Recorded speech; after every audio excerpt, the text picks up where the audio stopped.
Hoy vamos a hablar también de una droga que está causando verdaderos estragos en Estados Unidos, que ya ha llegado también a nuestro país. Hablamos de la conocida como droga zombie, el fentanilo. Tiene un enorme poder de destrucción. Según una encuesta del Ministerio de Sanidad, en España se ha pasado del 1,9% en 2018 al 14% en 2022. Queremos conocer cuáles son sus riesgos y para ello nos acompaña Guillermo Burillo, que es médico de urgencias del Hospital Universitario de Canarias. Muy buenos días, doctor. Hola, buenos días. Sabemos que tiene un elevado poder destructivo esta droga, pero ¿hasta qué punto? El problema es que es una droga que es muy potente, 100 veces más potente que la morfina y que la heroína. Entonces eso produce tanto el fentanilo como derivados del fentanilo, que son incluso más potentes que el fentanilo, produce una gran adicción y una gran dependencia. Eso hace que su uso sea... se incremente de una forma terrible, ¿no? y es difícil controlar sus efectos. Esto es, fundamentalmente son la parada respiratoria, ¿no? que lleva a la muerte si no se usa el antídoto. Las estrategias en Estados Unidos están pasando precisamente por eso, porque la naloxona, que es el antídoto, esté disponible en la calle, lo tengan las fuerzas de seguridad, esté en expendedores, lo lleve la gente en el bolso, porque las consecuencias son la muerte de forma casi inmediata y lo que vemos, por eso se le conoce como droga zombie, ¿no? Este estado de somnolencia en el que no coordinas. Por supuesto, si conduces un vehículo o vas por un sitio peligroso, ¿no? al borde de una carretera, ¿no? o en altura, pues puedes sufrir un accidente. De hecho, es una sustancia que se utiliza en medicina, se utiliza en los hospitales, los anestesistas la emplean, me imagino, que al milímetro, pero claro, cuando sale de ese ámbito es cuando genera los problemas, ¿no? Efectivamente, el problema que todavía en España no es un problema. Es difícil que llegue a tener las consecuencias o el nivel de problemática que ha tenido en Estados Unidos, porque aquí el control de fármacos, la dispensación es mucho mayor y mucho más estricta, pero sí es importante que la gente conozca que para el dolor agudo y para algunos tipos de dolor es un fármaco muy bueno y que usamos en urgencias, en cuidados intensivos, en anestesia e incluso en atención primaria en forma de parches para determinados dolores crónicos. Se usa con frecuencia sin ningún problema. O sea, que no vea un paciente, un usuario, me han puesto fentanilo, tengo que dejarlo, claro. En absoluto. ¿Han detectado ustedes casos de consumo de esta droga aquí en las islas? Hemos detectado tenemos un grupo de toxicología clínica en el que participan profesionales de todos los servicios de urgencias de Canarias, y entre los años 19 y 21, en determinados pacientes con una intoxicación, digamos, grave o extraña, bigarrada en nuestra jerga, detectamos que hasta el 30% de los pacientes en los que lo solicitábamos, porque no se detecta habitualmente con los test que tenemos en urgencias, hasta en el 30% daban positivo a fentanilo. Estamos hablando de hace 2 años. Es decir, que ustedes, por ese primer análisis que realizan, pueden establecer cierta relación, pero no es fácil determinar si están bajo los efectos de esta sustancia. Hay que llevar a cabo un análisis posterior, ¿no? Un análisis más en profundidad, con técnicas que solo hay en determinados laboratorios, y también es difícil porque depende o sea, detectarlo no significa que sea la sustancia que en ese momento está produciendo el cuadro. ¿En qué circunstancias se suele consumir?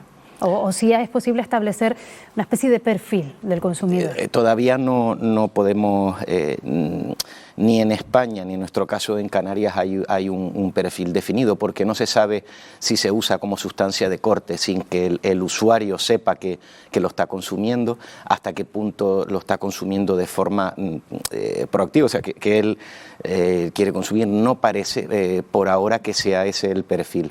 Más como sustancia de corte para los traficantes, para los camellos, al ser más potente, con menos cantidad se consigue el mismo efecto, con lo cual pues les es económicamente rentable dar gato por liebre, para que me entiendan. Las ONGs que atienden a personas con adicción a sustancias han detectado, lo presentaban en su informe recientemente, que por ejemplo los jóvenes han dejado de consumir otras sustancias más parecidas a lo mejor al hachís o a la marihuana, y sí que están adentrándose más en el mundo de la cocaína. Yo no sé si ustedes tienen constancia en urgencias de que les lleguen más pacientes bajo los efectos de esta droga.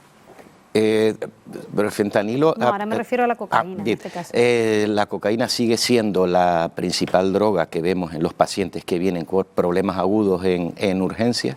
Lo que sí se ha incrementado hasta igualar el porcentaje es el cannabis. El cannabis que se está consumiendo es más potente, da la impresión de que hay más disponibilidad y sus efectos están siendo peores. La cocaína nos sigue preocupando, pero los cuadros, sobre todo psiquiátricos, debido al cannabis, han aumentado de una forma tremenda y es lo que me gustaría llamar la atención. Nuestro grupo siempre es lo mismo, que el porro de ahora no es el porro de los años 80, de los años 70. Es un porro que puede tener hasta 50 veces más potencia de THC y por lo tanto sus efectos, sobre todo en la esfera mental, son mucho más graves. ¿Qué es lo más duro que han visto ustedes en urgencias relacionado con el consumo de drogas? No te sabría decir porque es muy amplio, ¿no? Hemos visto niños menores de 6 años que son positivos a cannabis porque en el ambiente en el que están se fuma y el niño lo inhala, o determinados productos como queques o como galletas, los que se fabrican con cannabis y el niño lo come y presenta una intoxicación.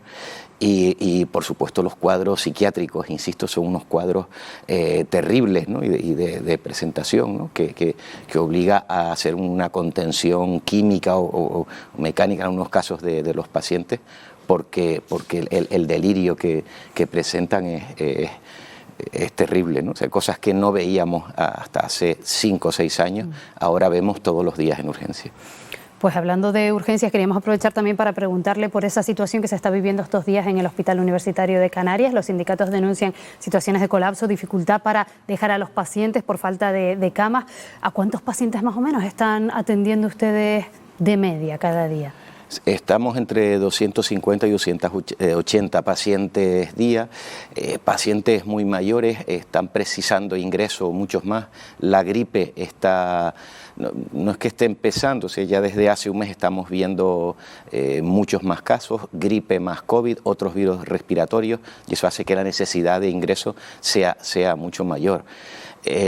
Todavía los ciudadanos se pueden vacunar y yo apelo a que se vacunen porque es que se prevé que ¿no? en 2 o 3 semanas se llegue al pico y el sistema sanitario tiene una capacidad, ¿no? que si la población no toma las medidas que debe tomar, pues es complicado poder prestarles una asistencia ágil y en los sitios adecuados. ¿Han tenido que habilitar ustedes algún tipo de medida para poder hacer frente a esa cantidad de pacientes? Sí, se están incrementando algunas camas más en planta y algunos espacios en el servicio de urgencia. ¿Cuándo se debe acudir a las urgencias del hospital?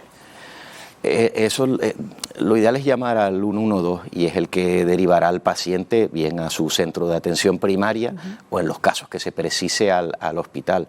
Sí que es verdad que el primer filtro, los centros de atención primaria y los servicios de urgencias extrahospitalarias pueden frenar que determinados pacientes que no precisan ir a un hospital acudan allí.